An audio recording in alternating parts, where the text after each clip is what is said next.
महाराष्ट्रात ऑपरेशन टायगरचे 2 अंक पार पडलेले आहेत. आता चर्चा ही आहे की ऑपरेशन टायगर 3 कधी होणार. ऑपरेशन टायगर 3 म्हणजे काय, तर उद्धव ठाकरे यांच्या शिवसेनेचे आमदार कधी फुटणार आणि नंतर ऑपरेशन 4 म्हणजे उद्धव ठाकरे यांच्या शिवसेनेचे नगरसेवक कधी फुटणार.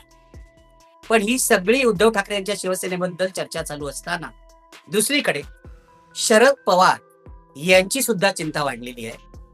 याचं कारण शरद पवारांना सतत ही भीती वाटते की आपल्या सोबत जे 10 आमदार आहेत आणि 8 खासदार आपले जे 2024च्या लोकसभा निवडणुकीत निवडून आलेले आहेत हे सुद्धा फुटतील. हे कुठे जातील अजून कोणालाच माहित नाही. पण शरद पवारचे खासदार किंवा आमदार हे अजित पवारांच्या राष्ट्रवादी काँग्रेस पक्षात जाऊ शकतात किंवा थेट भाजपमध्ये जाऊ शकतात किंवा त्यांच्यापैकी काहींची शिंदेच्या शिवसेनेत जायची इच्छा आहे अशी चर्चा आहे. त्यामुळे शरद पवार आता काय करतायत, अशा प्रकारे उद्धव ठाकरेंसारखा फटका आपल्याला बसू नये म्हणून शरद पवार यांनी एक शक्कल काढली. खरं तर ती जुनीच शक्कल आहे, पण त्यांनी पुन्हा नव्याने त्या युक्तीवर काम करायला सुरुवात केली. ती युक्ती ही आहे की आपल्या पक्षाचं विलिनीकरण करून टाकायचं. कुठे करायचं विलिनीकरण? पहिला पर्याय आहे तो शरद पवार राष्ट्रवादी काँग्रेस पक्षाचं विलिनीकरण हे काँग्रेसमध्ये होऊ शकतं. शरद पवारांनी काँग्रेस हायकमांडशी म्हणजे मल्लिकार्जुन खरगे यांच्याशी अशी चर्चा सुरू केली आहे अशी बातमी न्यू इंडियन एक्सप्रेसचे पत्रकार सुधीर सूर्यवंशी यांनी दिलेली आहे. सुधीर सूर्यवंशी यांचे राष्ट्रवादी काँग्रेसमधले कॉन्टॅक्ट, त्यांची तिथली सूत्र अगदी पक्की आहेत. त्यामुळे या बातमीवर विश्वास ठेवायला हरकत नाही की शरद पवारांनी काँग्रेस हायकमांडशी विलिनीकरणाची चर्चा सुरू केलेली आहे. शरद पवारांच्या डोळ्यासमोर सतत एक प्रश्न असतो की आपल्या पक्षाचं काय होणार, कारण हा पक्ष शरद पवारांच्या इमेजवर चाललेला आहे. शरद पवारांच्या हेही लक्षात आलेलं आहे की सुप्रिया सुळे काही पक्षच चालवू शकत नाही. अजित पवार पक्ष चालवू शकत होते पण ते वेगळे झाले. त्यांनी स्वतःचा वेगळा राष्ट्रवादी काँग्रेस पक्ष काढला. भाजपच्या आशीर्वादाने तोच आता ओरिजिनल राष्ट्रवादी काँग्रेस पक्ष आहे. पण सुप्रिया सुळे काही पक्ष चालवू शकत नाही. त्यामुळे सुप्रिया सुळेंचं भवितव्य निश्चित करण्यासाठी शरद पवार काँग्रेसमध्ये विलिनीकरण करण्याचा विचार पुन्हा करू लागले आहेत अशी बातमी या सुधीर सूर्यवंशीने दिलेली आहे. पण शरद पवार काय सरळ मार्गाने चालणारा राजकारणी नाही हे लक्षात घ्या. शरद पवार काय करतायत? शरद पवार एका बाजूला काँग्रेसच्या हायकमांडशी चर्चा करतायत आणि दुसऱ्या बाजूला असं बोललं जात आहे की सुप्रिया सुळे भारतीय जनता पक्षाच्या वरिष्ठ नेत्यांशी चर्चा करतायत. बघा, म्हणजे शरद पवारांचा चक्क डबल गेम चालू आहे. डबल गेम हा शब्द शरद पवारांना अगदी चपकलपणे लागू होऊ शकतो. याचं कारण कोण हे करेल की काँग्रेसशी एका बाजूला विलिनीकरणाची चर्चा करायची आणि दुसरीकडे भाजपशी सुद्धा चर्चा चालू ठेवायची किंवा भाजपचे जे सगळे मार्ग आहेत ते खुले ठेवायचे. पण शरद पवारांचं राजकारण असंच गुंतागुंतीचं राहिलेलं आहे. शरद पवार एका बाजूला बघतात आणि दुसऱ्या बाजूला नेम धरतात असं कायम म्हटलं जातं. शरद पवार जर असं सांगत असतील की मी काँग्रेसमध्ये विलिनीकरण करणार आहे तर त्यावर अजिबात विश्वास ठेवू नका, ते जाऊन भाजपशी संधान साधतील असंही जुने लोक म्हणतात. शरद पवारांची विश्वासार्हता इतकी रसातळाला गेलेली आहे की आता महाराष्ट्रात त्यांच्यावर किती लोक विश्वास ठेवतायत हे संशोधन करावं लागेल. असो, पण काय होत आहे नेमकं शरद पवारांच्या राष्ट्रवादी काँग्रेस पक्षात? लक्षात घ्या, मगाशी मी म्हटल्याप्रमाणे शरद पवारांकडे 8 खासदार आणि 10 आमदार आहेत. शरद पवारांना धक्का देणारी गोष्ट किंवा असं म्हणूया की सध्याच्या राजकारणात त्यांना अपेक्षित असलेली गोष्ट ही की हे खासदार, यापैकी काही खासदार अमित शहाच्या संपर्कामध्ये आहेत, काही खासदार देवेंद्र फडणवीस यांच्या संपर्कामध्ये आहेत. त्यानंतर खासदारांचा आणि आमदारांचा एक गट जो आहे तो एकनाथ शिंदे यांच्या सुद्धा संपर्कामध्ये आहे. म्हणजे हे खासदार आमदार जे आहेत किती संख्या आपली होती आहे हे तपासतायत. जशी शिवसेनेच्या 9 पैकी 6 खासदारांची संख्या झाली 2/3 आणि ते वेगळे झाले, तशी आपल्या 8 खासदारांपैकी किती जण वेगळे होऊ शकतात? 5 होतील का, 6 होतील का? मग भाजप सोबत जायचं की शिंदेसोबत जायचं की राष्ट्रवादी काँग्रेस अजित पवार पक्षात जायचं याचा निर्णय ही मंडळी घेतील. पण अशा प्रकारे जर पक्ष फुटला तर शरद पवारांच्या एकूणच प्रतिष्ठेला, राजकीय प्रतिष्ठेला, राजकीय अनुभवाला कलंक लागेल. त्यामुळे शरद पवारांनी ही आयडिया काढली आहे की आता आपण हा पक्ष काँग्रेसमध्ये विलीन करून टाकावा. एक लक्षात घ्या, हे पूर्वी सुद्धा मी बोललेलो आहे, काँग्रेसमध्ये राहुल गांधींचा शरद पवारांवर अजिबात विश्वास नाही, किंचितही विश्वास नाही. याचं कारण शरद पवार नेहमी दगा देतात आणि काँग्रेसला त्यांनी नेहमी दगा दिलेला आहे हे राहुल गांधींना माहिती आहे. राजीव गांधींनी शरद पवारांना काँग्रेसमध्ये पुन्हा घेतलं 1986 साली. त्यानंतर त्यांना मुख्यमंत्री सुद्धा केलं. पण शरद पवार त्या काळातही राजीव गांधींशी प्रामाणिक नव्हते असं राजीव गांधींचे निकटवर्तीय सांगतात. हे अर्थातच राहुल गांधींच्या आणि सोनिया गांधींच्या कानावर गेलेलं आहे. शरद पवार कधीही दगा देऊ शकतात, जसा त्यांनी 1999 मध्ये सोनिया गांधींच्या परदेशी असण्याचा मुद्दा करून, स्वाभिमानाचा विषय करून राष्ट्रवादी काँग्रेसला जन्म दिला. त्यामुळे ते विलिनीकरणासाठी आले तरी आपण ताकही फुंकून प्यायला हवं असं राहुल गांधींचं म्हणणं आहे. मल्लिकार्जुन खरगे हे ज्येष्ठ आहेत वयाने, शरद पवारांना अनेक वर्ष ओळखतात. त्यांना असं वाटतं की जर महाराष्ट्रातला शरद पवारांचा राष्ट्रवादी काँग्रेस पक्ष काँग्रेसमध्ये विलीन झालं तर काँग्रेस पक्ष सुद्धा महाराष्ट्रात मजबूत होईल आणि पश्चिम महाराष्ट्रात जे शरद पवारांचे गड आहेत किंवा पूर्वीचे अजित पवारांचे गड होते किंवा आजही आहेत, कारण आता अजित पवार नाही आहेत, त्यामुळे अजित पवारांचे गड त्यांच्याकडे टिकतात की नाही हे प्रश्नचिन्ह आहे. सुनेत्रा पवार काही अजित पवार नव्हे, त्यामुळे सुनेत्रा पवार अजित पवारांसारखं राजकारण करू शकत नाही. अजित पवारांचा मुलगा पार्थ पवार याला राजकारणामध्ये रस आहे की फक्त पैशामध्ये रस आहे हे अजून सिद्ध व्हायचंय. त्यामुळे अजित पवारांच्या राष्ट्रवादी काँग्रेसचं भवितव्यही काही निश्चित नाहीये. भाजप या पक्षाला कधी खाऊन टाकेल किंवा धक्का देईल हे सांगता येत नाही. मित्र हो, प्रॉब्लेम असा आहे की शरद पवार आणि अजित पवार किंवा जयंत पाटील आणि अजित पवार यांच्यामध्ये जी प्रदीर्घ बोलणी झाली होती ती दोन्ही गटांचं म्हणजे शरद पवार गट आणि अजित पवार गट यांचं विलिनीकरण करावं आणि पुन्हा एकत्र यावं याविषयी बोलणी झाली होती. अनेक बैठका झाल्या, हे स्वतः जयंत पाटील यांनी सांगितलेलं आहे. अनेक बैठका झाल्या आमच्या आणि अचानक अजित पवारांचा मृत्यू झाला नसता तर आजपर्यंत हे दोन्ही राष्ट्रवादी काँग्रेसचे गट एकत्रही आले असते. कारण जर भाजपशी लढायचं असेल तर आपल्याला राष्ट्रवादी काँग्रेस म्हणून दोन फुटीर गट असून उपयोगाचं नाही, आपल्याला एकत्र यावं लागेल हे अजित पवारांना पटलं होतं. पण अजित पवारांच्या पक्षातले दोन नेते प्रफुल्ल पटेल आणि सुनील तटकरे यांना शरद पवारांबरोबर पुन्हा जाणं मान्य नव्हतं हे लक्षात घ्या.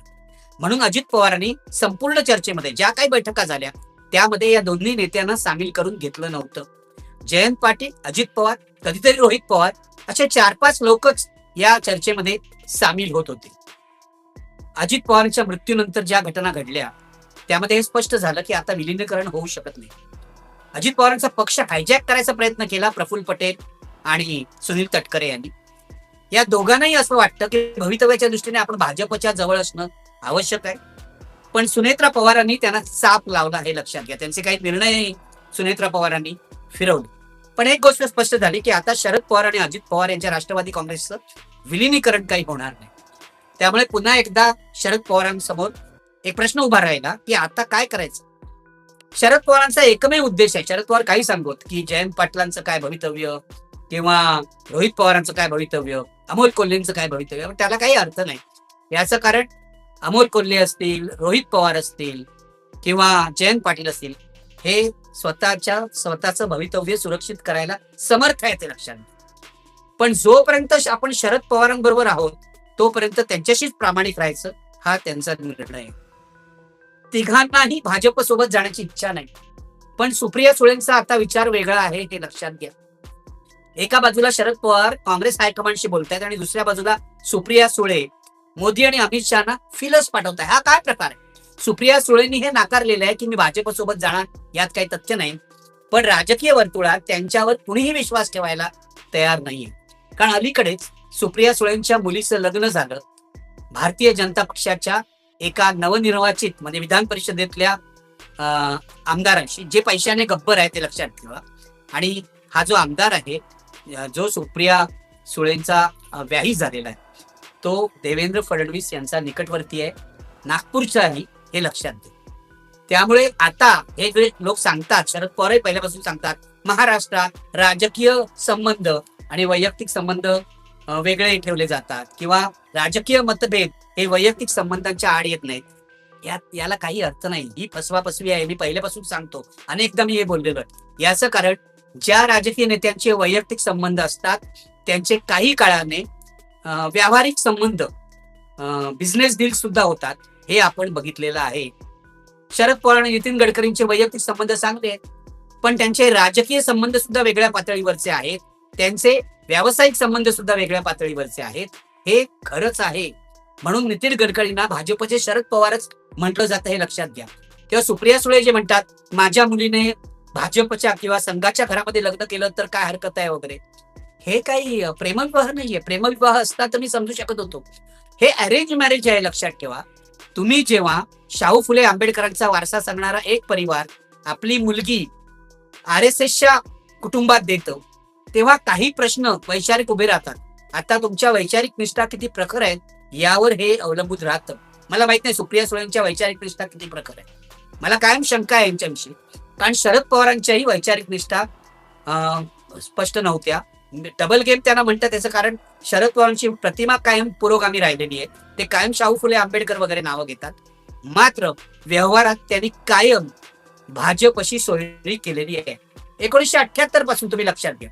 1978 मध्ये शरद पवार काँग्रेसमधून बाहेर पडले, पुलोद स्थापन केलं. या पुलोदमध्ये जनता पक्ष होता, म्हणजे जनसंघाचे लोक होते.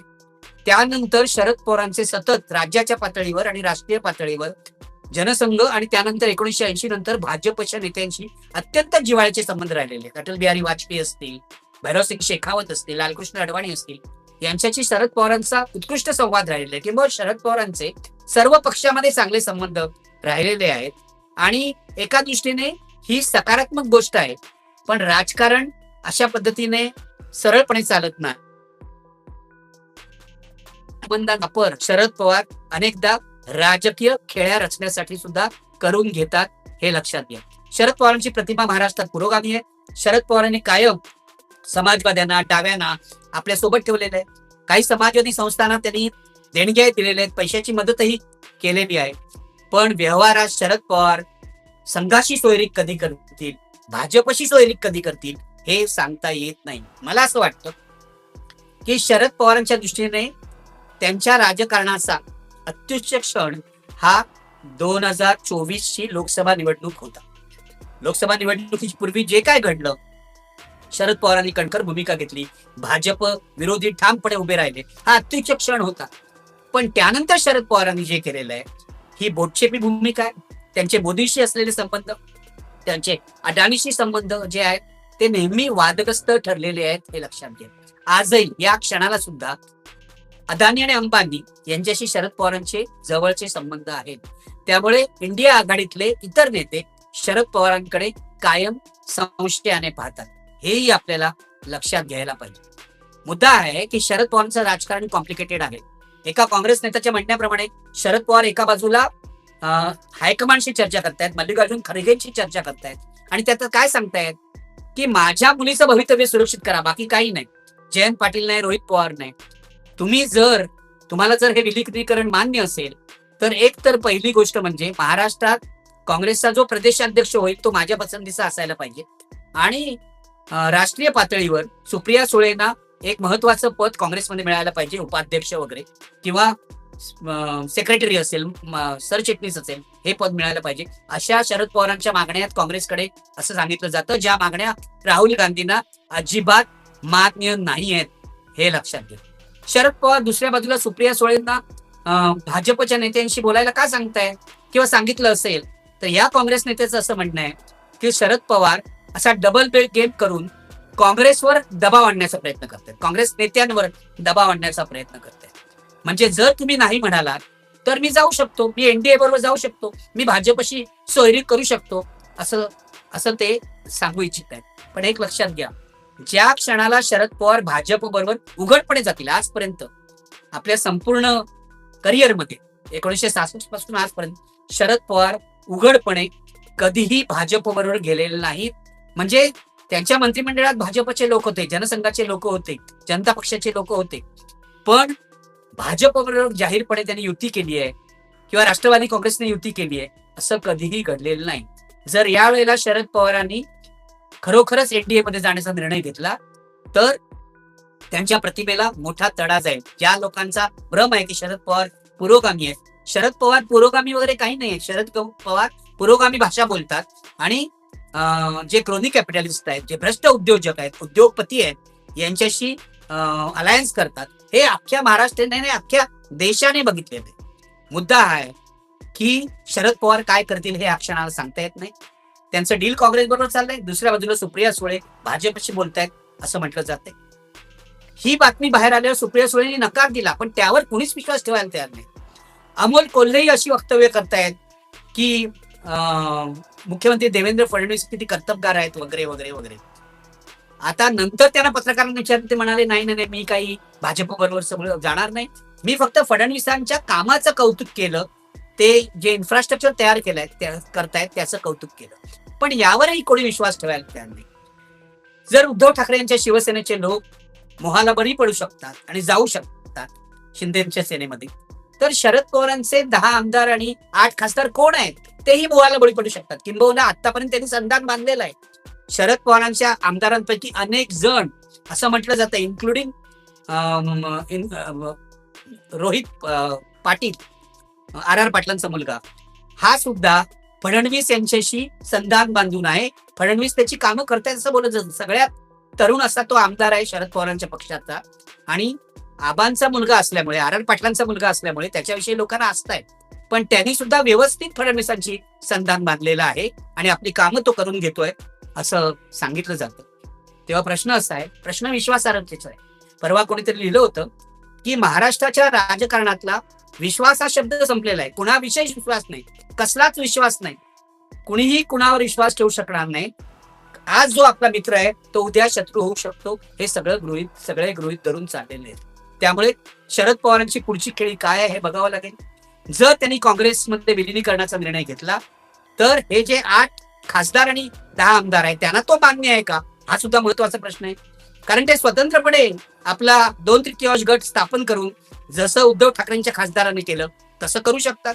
ते म्हणतात नाही येणार आम्ही काँग्रेसमध्ये, आमचा फायदा भाजप बरोबर किंवा शिंदेच्या शिवसेनेबरोबर जाण्यात आहे असं जर त्यांनी म्हटलं आणि शरद पवारांच्या राष्ट्रवादी काँग्रेसच्या आमदारांमध्ये आणि खासदारांमध्ये फूट पडली तर तो शरद पवारांना मोठा धक्का असेल हे लक्षात घ्या.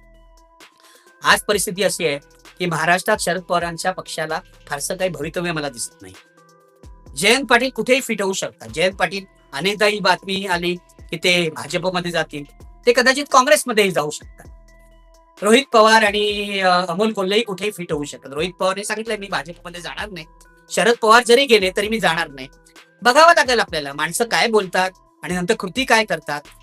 यामध्ये महाराष्ट्रामध्ये नेहमीच गडबड झालेली आहे हे लक्षात घ्या. त्यामुळे आजच्या क्षणाला आपण एवढंच म्हणू शकतो की शरद पवारांवर आपल्याला लक्ष ठेवावं लागेल, wait and watch. Sharad Pawar double game खेळतायत, ते कुठे जातील काही सांगता येणार नाही. शरद पवार वारंवार गुगली टाकतात, अनेकदा त्यांनी आपल्या राजकीय आयुष्यात टाकलेलं आहे. तसाच ते गुगली पुन्हा टाकतील की थेट काँग्रेसमध्ये विलिनीकरणाचा निर्णय घेतील हे कळायला आपल्याला काही काळ थांबावं लागेल.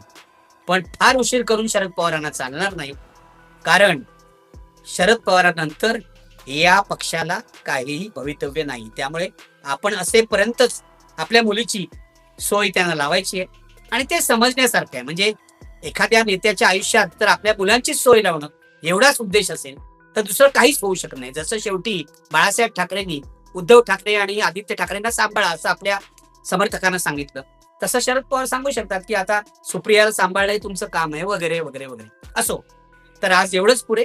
शरद पवारांवर नजर ठेवा एवढंच मी तुम्हाला सांगतोय.